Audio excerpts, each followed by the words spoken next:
बिस्मिल्लाहिर्रहमानिर्रहीम। अस्सलाम वालेकुम नाज़रीन, मैं हूं ज़ैन अली। ब्रॉडशीट वाले मामले पे अभी तक एक ऐसी कन्फ्यूजन है, किसी को भी इस केस के मुतल्लिक इल्म नहीं है। हुकूमत अपोजिशन को कह रही है, अपोजिशन हुकूमत पर इल्ज़ाम लगा रही है। असल में ब्रॉडशीट मामले को यहाँ तक पहुँचाने में कसूर किसका है, मुबशर लुकमान साहब से ये जानेंगे। साथ ही साथ कल वज़ीर आज़म पाकिस्तान ने फ़ॉरेन फंडिंग केस के हवाले से एक बड़ा अहम बयान दिया। उन्होंने कहा कि मैं चाहता हूँ कि इस केस की समाअत ओपन कैमरा हो। पीटीआई ख़ुद उस केस में मुलव्वस है। इसका मतलब ये है कि हुकूमत को अंदाज़ा है कि वो इस केस से बड़ी आसानी से बाहर निकल आएंगे। आज पाकिस्तान डेमोक्रेटिक मूवमेंट का कराची में इसराइल नामंजूर मिलियन मार्च भी चल रहा है। पहले पॉलिटिकल मार्च थे, अब ज़रा उनकी अटेंशन डाइवर्ट हो गई है। ये अहम मौजू हैं जो मुबशर लुकमान साहब से आज जाने हैं। मुबशर साहब हमारे साथ मौजूद हैं, उनसे बात करते हैं। सर अस्सलाम वालेकुम। सर वालेकुम। पहले तो ब्रॉडशीट वाले मामले में किसी को कोई स्टोरी का इल्म नहीं है, हो क्या रहा है। हुकूमत कह रही है अपोजिशन का कसूर, अच्छा, मैंने अपोजिशन कह रही है। कोशिश की है लोगों को बताने की। इसमें मैं आपको इसमें एक नटशल में एक चीज़ समझाता हूँ। कसूर तो सबका है, अच्छा। इसमें तो कोई शक नहीं है। हाँ, इस हुकूमत का नहीं होगा या कदरे बहुत कम होगा, मेरा नहीं ख्याल कि है। लेकिन इस हुकूमत में बहुत से ऐसे लोग हैं जो पिछली हुकूमतों में रहे हैं, तो ठीक है। इस वजह से ये हुकूमत अपने आप को बिल्कुल मुबर्रा नहीं कर सकती उससे कि अब आज आप इस चैनल पे, कल आप उस चैनल पे, परसों आप किसी और चैनल पे। आपके नहीं, मुझे क्या पता, वो तो फलां चैनल कर रहा है। लेकिन वो आप करके निकले थे ना वहाँ से, या आपके होते हुए निकला था। देखिए, हुआ क्या कि परवेज़ मुशर्रफ जब आए तो उनको अपनी अवाम के आगे उन्होंने नारा मारा करप्शन का। उन्होंने कहा जी हम करप्ट लोगों से जो पाकिस्तान का लूटा हुआ पैसा वापस लेके आएंगे। और फिर उन्होंने नैब तश्कील दी, सही है। नैब बन गई। अब नैब वाले कोई साहब थे, अमजद साहब, वो गए बाहर और उन्होंने एक कंपनी का इंतखाब किया ब्रॉडशीट का। ब्रॉडशीट ने उनको कहा कि जी आप क्या मैसेज ढूंढ रहे थे, और उनको इसलिए एक्साइटिंग लगा। उन्होंने कहा कि जी हम आपसे पैसे नहीं लेंगे, कोई पैसा नहीं लेंगे, जब रकम रिकवर होगी तो हम आपसे 20% लेंगे। परसेंटेज लेंगे, ठीक है। तो ये बड़े खुश हुए, इन्होंने अपना उसके साथ कॉन्ट्रैक्ट कर लिया। जब उन ब्रॉडशीट वालों को ये एहसास हुआ कि उनका एक जो पार्टनर था वो जेल जा चुके थे और कंटेम्प्ट ऑफ कोर्ट के चक्कर में इंग्लैंड में, और वो हाल ही में बाहर आए थे, तो उनका कि ये ना हो कि इनको पता चल जाए ये कंपनी, तो उन्होंने आइल ऑफ मैन में रजिस्टर कर ली सही है। ताकि वो कंपनी एक डिफरेंट कंपनी डिफरेंट हो बने। जाए। अब जो उन्होंने हमें एग्रीमेंट दिया और हमारी तरफ से कुछ वकला ने जाके उसको वेट किया उस एग्रीमेंट को, वो बड़ा एयर टाइट एग्रीमेंट था। उसमें दो तीन बातें बिल्कुल मिसिंग थी जो कि फाश किस्म की गलती है। एक तो उसमें से कोई एग्जिट क्लॉज ही नहीं था कि आप जब भी चाहें आप उसको ख़त्म कर सकते निकल हैं, या सकते हैं कोई उसमें से। देखे आप निकल सकते हैं, भाग सकते हैं। दूसरा उसमें सिर्फ ये था कि जो भी रिकवरी होएगी उसका 20% इनको मिलेगा। ये नहीं था कि ये रिकवरी सिर्फ इन्होंने करनी है कि कहीं और पे। तो अब अगर पाकिस्तान में भी नैब को रिकवरी कर रहा है ना, तो तो ट्वेंटी ब्रॉडशीट उसके परसेंट ऊपर भी 20% लेके, क्लेम कर सकता हाँ, है। कर रहा है। कर रहा है, बिल्कुल कर ठीक रहा है, है अभी, ठीक है। हाल ही में हो गया। अच्छा, उन्होंने कुछ 200 बंदों की लिस्ट बनाई और उन्होंने कहा ये लोग हैं जिनका पैसा पाकिस्तान के बाहर है। उसमें आपकी सारी पॉलिटिकल फैमिलीज आ गई, आपके मीडिया मालकान थे, उसमें और लोग थे और बिजनेसमैन थे, 200 लोग। 200 हुज इन हु है ना। अब उसमें क्या हुआ कि मुशर्रफ साहब को पॉलिटिकल डेमोक्रेसी का बुखार चढ़ा, तो उन्होंने पीएमएल क्यू भी बनानी थी और क्यू को उन्होंने चलाना भी था। तो उन्होंने उनको पीपल्स पार्टी भी तोड़ दी थी। पीपल्स पार्टी का बड़ा जोर था उस वक्त, नून को भी खामोश करना था, पैट्रियट भी बनानी थी, वो भी बनानी थी, चौधरीज को भी सामने लेके बिल्कुल आना बिल्कुल। था। तो बहुत से नाम उन्होंने ब्रॉडशीट वालों का कि ये नाम निकाल दो बीच में से, हम इनको नहीं परसू कर रहे। अच्छा, ब्रॉडशीट ने कहा कि हमने तो बड़ा काम किया, तो हमें तो पैसा चाहिए, तुम हमें को फीस तो दे सही नहीं है। रहे कि आज कह दो कि जी फीस बंद हो गई, हमें तो ये कमीशन दो इस केस से। अब ये इनकी एक इशू था। तो कुछ अरसे के बाद नैब ने यूनिलैटरली अपना एग्रीमेंट उनसे टर्मिनेट कर दिया। ये मैं बड़ी फास्ट सही है, ट्रैक में आपको बात बिल्कुल ठीक बता है। रहा हूँ। 2005 या 2006 में ब्रॉडशीट कंपनी भी बंद हो गई, ख़त्म हो गई, लिक्विडेशन में चली गई। अब इनको ख्याल है कि हम पे को लायबिलिटी पड़ेगी, ये पड़ेगी। ये गए वो जेरी जेम्स नामी बंदे से मिलने, तो उसने कहा अच्छा ये तो फंस गए। तो उसने फ़ौरन क्या किया, उसने कहा कंपनी तो लिक्विडेट हो रही है, तो ये तो नहीं हम क्लेम कर सकते, हम पैसे तो उधर चले जाएंगे। उसने अमेरिका में जाके एक ब्रॉडशीट नाम से कंपनी खोल ली। अच्छा। उन्होंने कहा ये पैसे देने हैं आपने इसके। इन्होंने $1.5 मिलियन उसको पे किया, सेटलमेंट की अपनी तरफ से, इन्होंने मट्टी झाड़ी और आ गए और सो गए। वो जिन पार्टनर से उसकी लड़ाई हुई थी, मौसी वगैरह से, जो आजकल मीडिया में इन है सारे, उनको वही इधर 1.5 मिलियन में दे गया, पैसे तो हमारे थे, हमें तो मिला ही कुछ नहीं। उन्होंने आके ठोक दिए। जब उन्होंने चार्जेस ठोके, अपने क्लेम्स ठोके, तो अब मैं आपको नटशेल में बता रहा हूं कि एक दोनों ने तय करके एक तीसरे आर्बिट्रेटर को अपॉइंट किया कि जज जैन अली साहब जो है मेरा और शुएब के मसले का हल ये निकालेंगे। ठीक है। अब आर्बिट्रेटर जब आप लेते हैं तो उसका मतलब होता है कि जो भी उसका फैसला है वो आपको मानना पड़ेगा। वो आर्बिट्रेटर ने कुछ अरसे के बाद, फाइंडिंग्स के बाद, वो फैसला हुकूमत पाकिस्तान के खिलाफ दे दिया और कहा इनको इतने पैसे देने, ये आपको कॉन्ट्रैक्ट कहता। हुकूमत पाकिस्तान ने उस पर रिएक्ट किया और ये बरतानिया की अदालत में चले गए। उन्होंने कहा हम इसको नहीं मानते।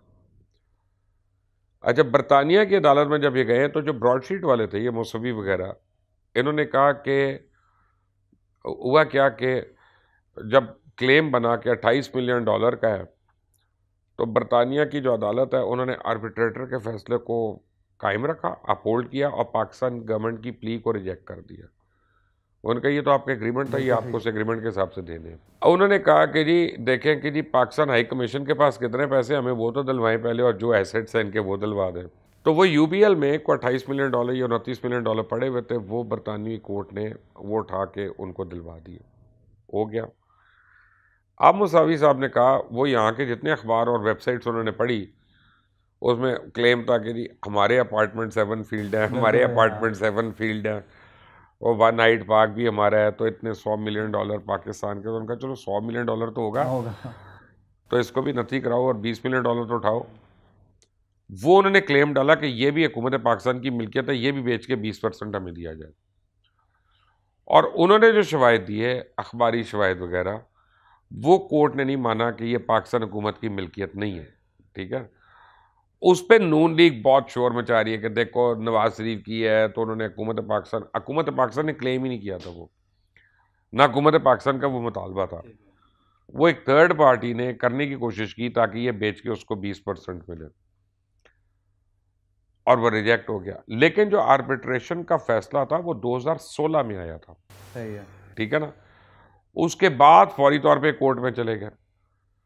तो इसका मतलब है इस हुकूमत के आने से बहुत पहले ये घपले हो रहे हैं। अब मुसवी साहब ने जो गंद खोला, उन्होंने कहा कि जी फलां जर्नैल भी आया मेरे पास, फलां एजेंट भी आया, नवाज शरीफ का भतीजा भी आया, भांजा भी आया, फिर नैब वाले भी आए, उन्होंने मुझे रिश्वतें ऑफर की कि ये कर लो तो ये कर लो तो ये कर लो तो तुम्हें मिल जाएगा, इतने पैसे दे दो मुझे। तो बहुत लोगों का नाम इंटरनेशनल मीडिया में रगेदा जा रहा है। तो यही मैं पहले दिन से डिमांड कर रहा था कि हुकूमत पाकिस्तान को एक प्रॉपर GIT बनानी चाहिए और देखे इसमें कौन कौन कल्प्रेट है, कौन कौन मुजरिम है। आज उस पर एक कमीशन बन गया। प्रॉब्लम क्या हो रही है, जो ब्रॉडशीट वाले हैं मौसवी वगैरह, वो अब ये क्लेम कर रहे हैं कि जी जो पाकिस्तान में भी रिकवरी हुई है ना, उसका भी 20% हमें देना। हुकूमत पाकिस्तान जो अभी बेवकूफ़ी करने वाली है, PTI की जो मौजूदा हुकूमत है, ये बरतानवी कोर्ट के फैसले को सुपीरियर कोर्ट में चैलेंज करने जा रहे हैं या सोच रहे हैं। अगर ऐसा किया इन्होंने तो फिर बड़े लेने के देने पड़ेंगे। अपने वकीलों की कॉस्ट तो पड़ेगी, उनके वकला की और डैमेजेस की कॉस्ट भी पड़ेगी, जैसे पहले भी पड़ी है। तो अब ये ब्रॉडशीट है, तो अब कमीशन बना।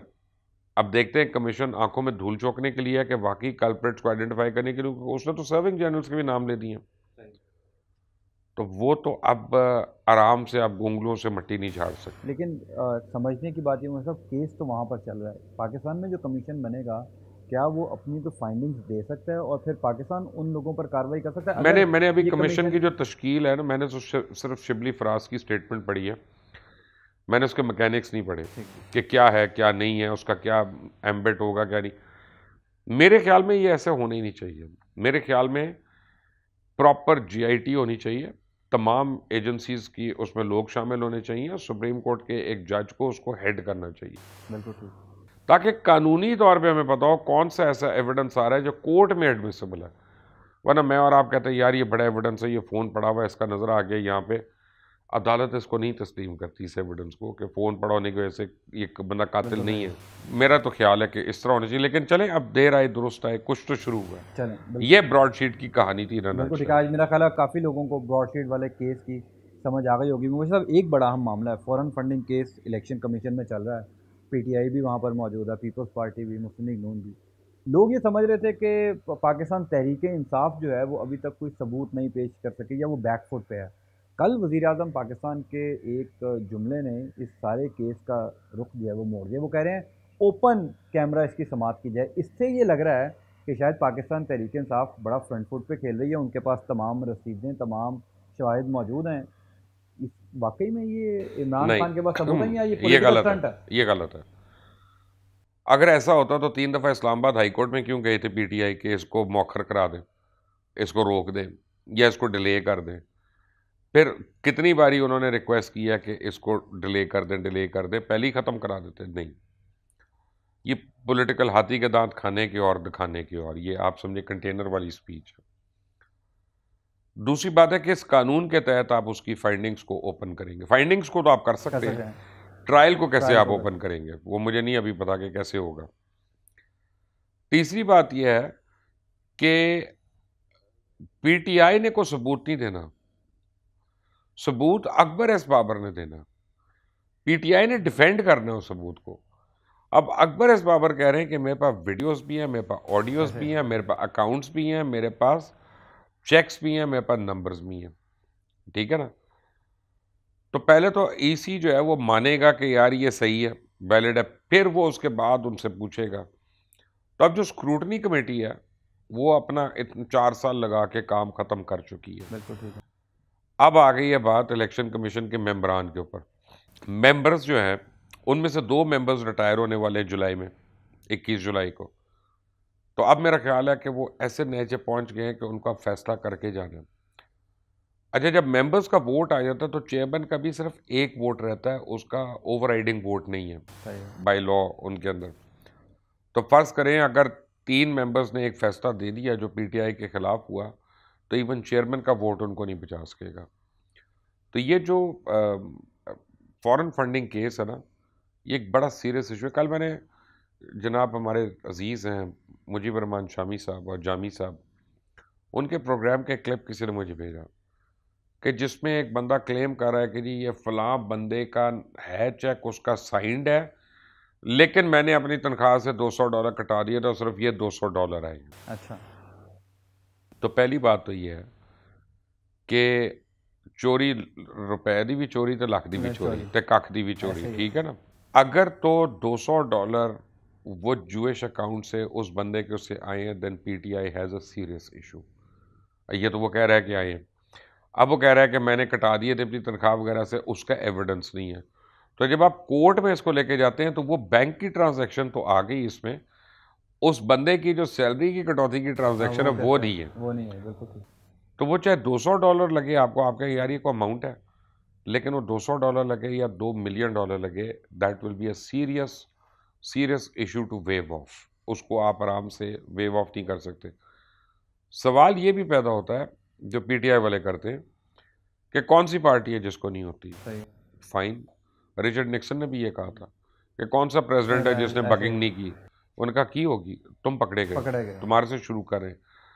सो पीएमएलएन का भी हुआ है। पीटीआई की कोशिश ये है कि पीएमएलएन और पीपल्स पार्टी को नथी कर दे अपने साथ, ताकि उनकी भी इंक्वायरी शुरू हो। जब वो नए सिरे शुरू होगी फिर 4 साल मिल जाएंगे, ना खेलेंगे ना हाँ, खेलने देंगे। लेकिन जो पीएमएलएन अब शोर मचा रही है ना, वो गलत शोर मचा रही है। उसकी वजह ये है कि केस तो 6 साल से चल रहा है, आप कह रहे हैं 7 साल से चल रहा है। तो वो तो नून लीग की हुकूमत थी। तब अगर देखें तो स्टेट बैंक ने क्यों अकाउंट्स और उनकी डिटेल्स रोक के रखी। तो पीटीआई का ये तो क्रेडिट है कि उन्होंने अपने दौरे हुकूमत में स्टेट बैंक को पाबंद नहीं किया और उनसे सारी तफसील आ गई। और अब इलेक्शन कमीशन ने एक और हरकत कर दी कि उससे पता चल जाता है कि हुकूमतें कितने काबू में है, कितने कंट्रोल में है। सुप्रीम कोर्ट ने उनसे पूछा कि जी ये सेनेट इलेक्शंस में शो ऑफ हैंड हो सकता है कि नहीं। उन्होंने पूरी एक रूलिंग भेज दी कि क्यों नहीं हो सकता। तो गवर्नमेंट का तो प्रेशर नहीं आया ना वहाँ पे, क्योंकि गवर्नमेंट तो कुछ और चाह रही थी उनसे। तो अब जब फैसला आएगा तो हमें लगता है कि वो गवर्नमेंट के शायद इतना पसंदीदा फैसला ना हो। तो इलेक्शन कमीशन जो है ये इस वक्त सीरियस एक इशू है। अगर ये इसको मैनेज किया उन्होंने तो पता नहीं कैसे करेंगे। मुझे तो अभी लग रहा है कि आगे झटके लगने हैं अभी।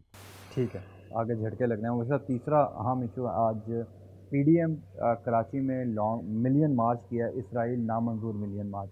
पहले हमने देखा था कि जो प्रोटेस्ट था वो हुकूमत के ख़िलाफ़ हो रहा था, लॉन्ग मार्च भी हुकूमत के ख़िलाफ़ होना था, लेकिन अब पीडीएम जो है वो पॉलिटिकल अपने उससे हट गई है और अब इसराइल नामंजूर मिलियन वो मार्च के उसकी जगह। वजह है ना कि पीडीएम के जलसे में नहीं आ रहा कोई। जितने बड़े बड़े जलसे हैं आपने मुल्तान का देख लिया, लाहौर का देख लिया, वो जलसियों में कन्वर्ट हो गए। इलेक्शन कमीशन के बाहर इलेक्शन भी। कमीशन के बाहर तो मैं बताऊं शायद हमारे वलीमे पे ज़्यादा लोग हों पर दिन पता, लेकिन ये है कि बिल्कुल भी लोग नहीं थे। सो पीडीएम जो है वो अपने आप की स्ट्रीट पावर दिखाने के लिए इजराइल नाम मंजूर और बाकी इस टाइप के बातें कर रही है। वरना अगर ये नारा ना होता, सिर्फ पीडीएम का होता स्लोगन कि गो इमरान गो, तो तो लोग मैं जो देखता है कराची में कितना और कितने लोग आते हैं। तो ठीक है, मैंने अगर रैली निकालनी हो कि मैं एंटी इंडिया निकाल दूंगा तो वो एकदम रैली हिट हो हेड हो जाएगी। जाएगी। लेकिन दैट डजंट मीन एनीथिंग। इनके इसका मतलब है कि कमर टूट गई है। बिल्कुल ठीक है। मुबशर साहब, आखिरी इशू बड़ा इंपॉर्टेंट है आज इस्लामाबाद में। कल जो है एक कैफ़े की दो ख़ातीन मालकान ने अपने मैनेजर को अंग्रेज़ी ना बोलने पर तौहीन की। वीडियो बड़ी जगह वायरल है, बड़ी तनकीद की जा रही है। उन्होंने अपने मैनेजर से कहा कि आप अपने आप को इंग्लिश में इंट्रोड्यूस करवाएं। वो बेचारा मासूम आदमी नहीं करवा सका। उस पर वो दोनों ने बड़े कहके लगाए, बड़े हंसे। पाकिस्तान में बड़े घटिया लोग हैं, बहुत ही घटिया लोग हैं, जो ये समझते हैं कि किसी का रंग गोरा है तो वो बेहतर इंसान है, कोई अंग्रेज़ी अच्छी बोलता है तो वो काबिल आदमी है। इंसान के रंग और उसकी तालीम और उसकी अंग्रेज़ी बोलने से वो काबिल नहीं होता, और हज़ार चीज़ों से होता है। और ये दोनों ख़वातीन, मुझे पता चला है कि इन्होंने भी थोड़ी देर पहले कुछ अपॉलॉजी भी हाँ की जी, है। अपॉलॉजी भी किया। फ़ाइन, लेकिन बात यह है कि इस एटीट्यूड को कंडेम होना चाहिए। अगर तो सिर्फ मजाक उड़ाना मकसूद था, फ़र्ज़ करें मैं, उसकी खुद ही वीडियो बनाई, खुद ही वायरल उसकी जब की। आप वीडियो बना रहे हैं, उस वीडियो को वायरल कर रहे हैं, तो आपका मतलब मजाक उड़ाना नहीं था। आप सैडिस्टिक और ईवल माइंडेड और रेसिस्ट किस्म के आदमी हैं और आप ये कर रहे हैं। तो ये एटीट्यूड जो है ये हाईली कंडेमेबल है। और मैं आपको बताऊं, आप उन ख्वातीन, मुझे पता है आपके कोई अजीज़ है जिनके लिए आप पूछ रहे हैं, उनको आप मेरा पैगाम एक दे दीजिएगा। उनका कैफ़े अब नहीं चलेगा। सही है। एक तो बेबरकती, बिल्कुल ठीक अल्लाह है। ताला भी बेशक तो ऐसे देख ही। रहा है ना, जब आप ज्यादती करते हैं कमज़ोर के साथ तो फिर बेबरकती तो है ही है। इस अवाम को भी मैं जानता हूँ, ये नहीं जाएंगे वहाँ पे, ये जहर पी लेंगे कहीं और जाके, ऐसे ही उधर है। चाय नहीं पियेंगे। तो वो आप अपनी दोनों रिश्तेदारों को मेरी तरफ से ये मैसेज मेरी दे दें। रिश्तेदार नहीं है वो, नहीं, कम अज़ कम ऐसी हरकत जो है वो नहीं कर सकते। लेकिन ये है कि आपका पैगाम बड़ा ये है कि पाकिस्तान के अंदर भी उनसे एक क्या कोई सीरियस और काम करें हम जाके। कोई और काम करना हाँ। ज़रूरी है उनके लिए। मुबशर साहब, बहुत शुक्रिया। नाज़रीन, मुबशर लुकमान साहब हमारे साथ मौजूद थे। बड़ी अहम डिस्कशन थी आज के मौज़ूआत पर, वो मुबशर साहब का तजिया लेना था। अगर अभी तक आपने हमारा चैनल सब्सक्राइब नहीं किया, सब्सक्राइब करें, बेल आइकन को ज़रूर प्रेस कीजिए ताकि मज़ीद वीडियोज़ आप तक पहुँचते रहें। अंटिल नेक्स्ट टाइम, अल्लाह हाफ़िज़।